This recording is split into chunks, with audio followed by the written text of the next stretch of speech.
The Food Security Information Network, which facilitates the exchange of technical expertise, knowledge, and best practice among food security and nutrition practitioners, has released a 213-page report on the global food crisis. Its purpose is to promote timely, independent, and consensus-based information about food crises, while also highlighting and addressing critical data gaps. Joining us from Rome, Italy, to discuss further is Sarah McCarty. She is the Global Coordinator of the Food Security Information Network. Sarah, thank you so much for joining us, and good morning to you. Now, can you talk to us about the forecasts in the report with respect to what we saw in 2022? I think it was about 250 million people, I think, facing food crisis, and then 2023, the forecast was for 153 or so. Can you talk about, the alarm bells around those forecasts? Yeah, definitely. Thank you. And it's a pleasure to be here.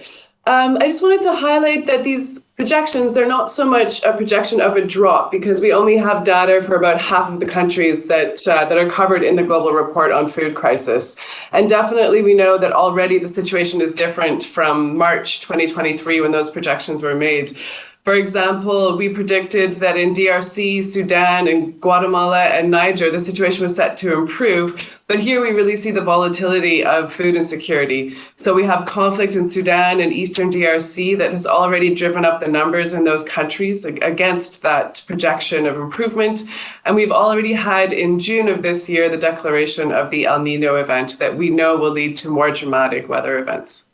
All right, thanks. So we have to talk about Africa and the IGAD region, the Intergovernmental Authority on Development, carved out from the African Union. 8 member states. I guess the population, the IGAD population facing food insecurity looks like 54 million in 2022 in 7 out of the 8 states. What are the drivers of, I guess, food insecurity for that particular region? Is it mostly, like, for example, armed conflict, i.e. war? Definitely armed conflict is a major driver. One of the things to remember about drivers of acute food insecurity is they're mutually reinforcing and they're heavily related. So they're all interrelated. The report identifies 3 main drivers: conflict, as you mentioned, but we also have to remember that weather events and economic shocks have an enormous impact. So in the IGAD region, obviously the drought in the Horn of Africa, that's been the most severe drought in 40 years, that's been ongoing for the last over the last 3 years, has had a major impact. But also there have been record-breaking floods in South Sudan. Conflict is a major driver in Somalia and Ethiopia and Sudan as well. The one thing that was interesting for us this year was to see that in a country like South Sudan, in fact, it was economic shocks that was the biggest driver of acute food insecurity in that country. Now, as far as reducing the impact of these drivers, I think the report also has a chart that looks at those top three drivers of food insecurity. How do we reduce the impact of each of those drivers? So yeah, the conflict, insecurity, weather extremes, and the economic shocks that you mentioned.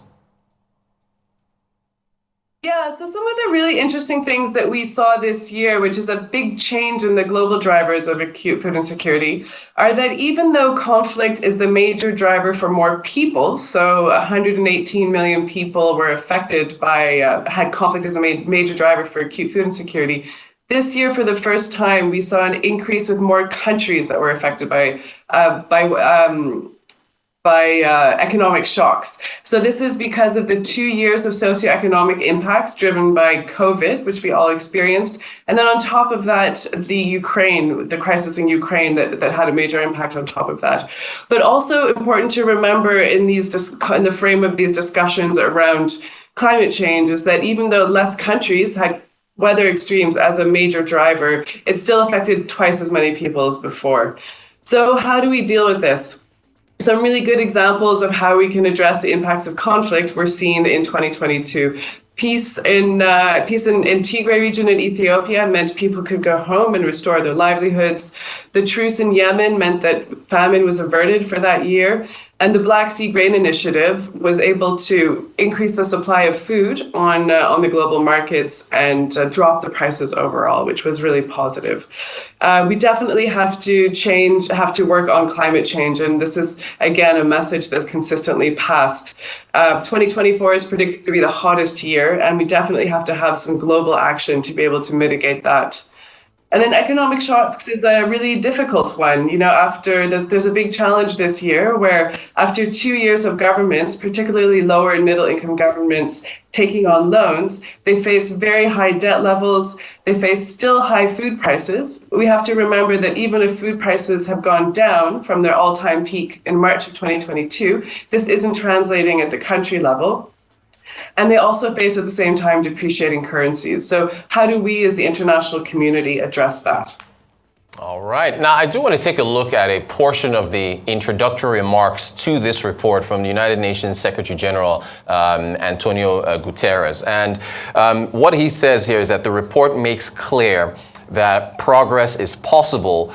We have the data and know-how to build a more resilient, inclusive, sustainable world where hunger has no home. Now, what is he saying here, Sarah? Is he talking about eliminating hunger completely, or is the goal to just, I guess, reduce the food crisis? When I hear those words, I think it's both. Both because they're so closely linked. A food crisis happens because people experience a shock and they can no longer cover their food needs, or they have to compromise their future to do so. So instead of having a meal or instead of going to the doctor, they'll choose one over the other. They're in an impossible situation. But people that are food insecure or just stressed is what we call it. So they're able to cover their food needs, but they're still on the edge. So if they experience any shocks, they'll be tipped into high levels of acute food insecurity and require food assistance. We have to remember that the report, even though we report that 258 million people require urgent humanitarian food assistance, 253 million people are really on the edge and stressed. And we have to address both of those challenges at the same time. Does the report touch on, growing more food? Food security is very complicated, and generally we try and frame it against 4 pillars. So the availability of food, as your question alludes to, is very important. Can you produce enough food? Is there enough food on the market? But the second pillar is access, because it could be that there's enough food on the market, but maybe you can't access it because you don't have money or you can't physically get to the market as well. The third pillar is utilization. So what are the practices around preparing food? Do you know how to prepare a nutritious diet? Do you have access to clean water? Do you have a disease, for example, that might mean that you can't actually absorb the food that you're consuming? And then the fourth pillar is that of stability. So people have to have food at all times. So even if you're able to produce food, for example, as a farmer, there's always a period of the year where you're waiting for that harvest. And so how do we make sure that people can cover their food needs throughout the year? That is perfect. All right, I wrote these 4 down as you were speaking. So these 4 pillars, because I have a follow-up question for you on population. So you said availability. You said availability of production, availability of food, so production, access, utilization, and then stability. But I want to ask you about number 1. What about population growth? Because if we're talking about food crisis, there's a supply side and there's a demand side. So I want to ask you about the demand side. Should any attention go towards trying to moderate population growth, because a growing population, does that not put more pressure on production and your number 1 pillar here on the availability of food? Yeah, absolutely. Growing populations have an impact on a number of things and in a number of different ways as well. One thing we have to remember is that almost a third of the food that's produced globally is actually thrown away. So part of it is production, but part of it is also how we use it. Another major impact is changing diets. So more and more people, for example, are eating meat. This means that we need to take land that was previously used for crops to produce meat. And often you have these very complicated multi-continental food chains that are linked to meat, for example. Urbanization is a major issue as well. So more people are moving into urban areas. There, the diets change as well because they're in the cities, and the rural areas are emptied, so there's less production of food. It puts an enormous pressure on resources. water, the environment as well, but also really intensive agriculture. And we have to remember this when we think about producing more food, puts an enormous pressure on soils, on water, and creates emissions. So we really have to balance the need for producing food in a smarter way. It's a whole lot to this. Is a really tough cookie that you guys at the FSI are taking on here, but very, very important. So what is the 2024 report going to look like? Do you think any improvements will be made between now and then? You already said that 2024 will possibly be the hottest year on record or so, which has its own impact on growing food. So what if we have you on a year from now, what's the report going to look like? It's so hard to tell because so many things can change in a year. In 2020, we had COVID hit in March. The war in Ukraine in 2022 completely changed the global perspective. In 2023, we had the El Nino event. We already have the war in Sudan, which we know will have a major impact in East Africa, for example. I really hope and I believe that progress can be made. We've given the example already of how peace and international collective action can really have a big impact on global food insecurity. But the most important messages I'd like to leave behind is that what we're seeing now more and more is drivers are global. They're no longer only acting at the national level. We're really facing a global crisis and we're all in it together.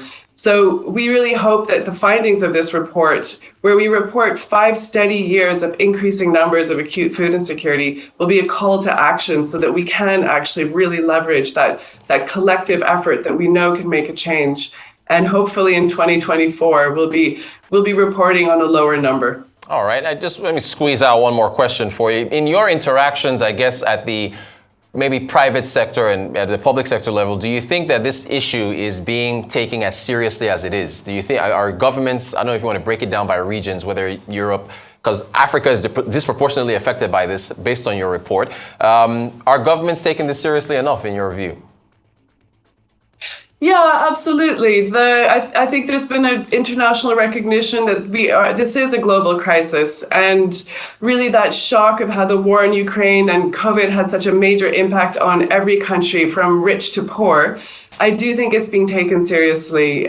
We also know the impact of food insecurity on, for example, political stability. So it's really important to make sure that people have access to food and have access to livelihoods so that they can focus on that.